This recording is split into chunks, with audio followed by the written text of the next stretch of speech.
Welcome to the Bare Metal Cyber Security Plus podcast. This series helps you prepare for the CompTIA Security Plus exam with focused explanations and practical context. For a companion study guide, check out the Achieve CompTIA Security Plus 701 Exam Success by Dr. Jason Edwards. It is the most concise and complete Security Plus guide on the market, built for busy professionals who want to pass the exam fast and on their first try. You can find this book and others at cyberauthor.me. In this episode, we are wrapping up our three-part series on methods to secure data. So far, we have covered geographic restrictions, encryption, hashing, masking, tokenization, and obfuscation. Today, we turn our attention to segmentation and permission restrictions, two essential strategies for limiting access to sensitive data and containing the impact of potential breach. These techniques are not only widely used in cybersecurity architecture, but they also show up frequently on the Security Plus exam in scenario-based questions.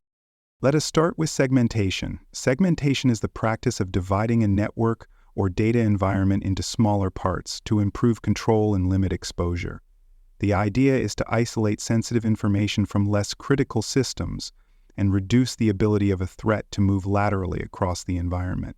Think of segmentation as putting important items in separate locked rooms rather than leaving everything in one big open space. This way, even if an attacker gains access to one area, they cannot reach the entire system. One common form of segmentation is called network segmentation. This involves using firewalls, virtual local area networks, and routing rules to control traffic between different parts of a network. For example, an organization might separate its payment processing systems from its general office network. That way, if a desktop computer gets infected with malware, the attacker cannot easily access credit card data. Another form is data segmentation, where sensitive files or databases are stored on isolated servers with stricter access controls and monitoring. Segmentation can also be applied in the cloud by using different virtual private networks or segregated cloud environments for sensitive workloads. Real-world case studies show how effective segmentation can be. In one major retail breach, attackers were able to compromise the point-of-sale network, but because of poor segmentation, they quickly moved into the company's payment data systems. Millions of credit card numbers were stolen. By contrast, in a similar incident involving a healthcare provider, effective segmentation limited the attack to a single business unit. Although some data was exposed, the core medical records system remained untouched. The difference came down to how well the organization isolated its sensitive systems from general access. Segmentation does not prevent every attack, but it can dramatically reduce the damage when an incident occurs.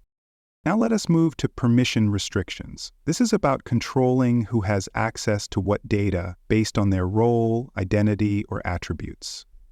One of the most common models is called role-based access control.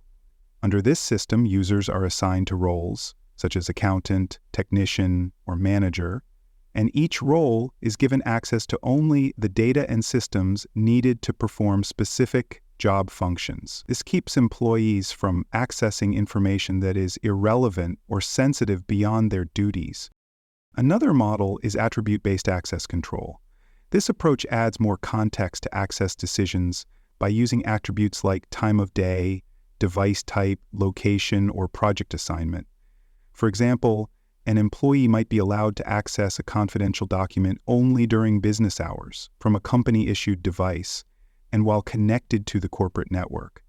If any of those conditions are not met, access is denied. This level of precision is especially useful in dynamic or high-risk environments where traditional access models are not flexible enough.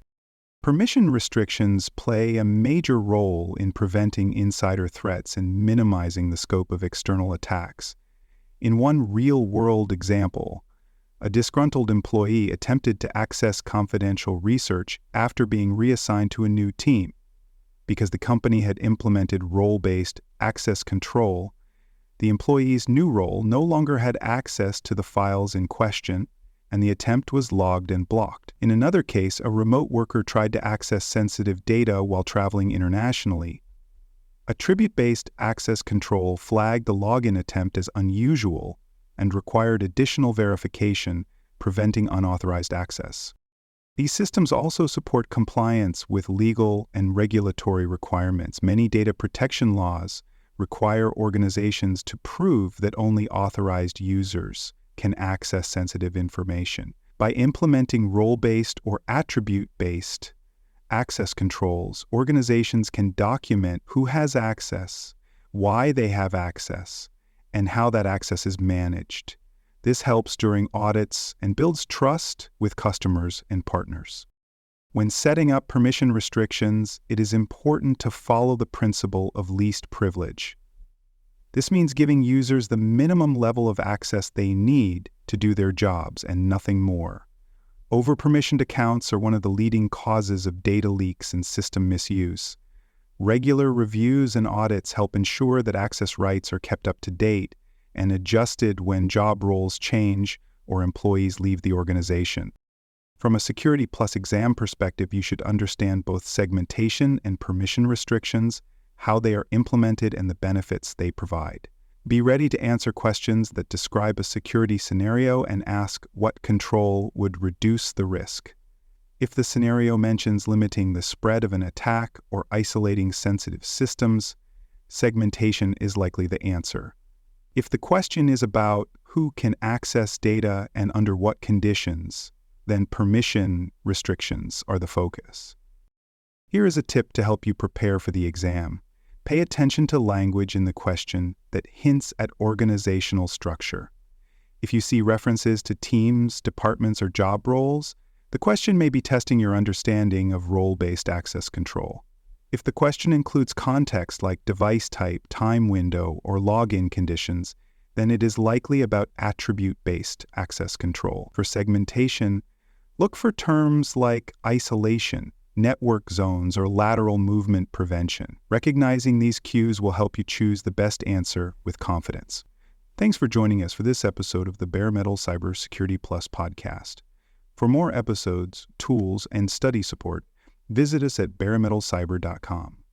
And before you take the test, make sure to check out the practice questions in the book Achieve CompTIA Security Plus SY0-701 Exam Success by Dr. Jason Edwards.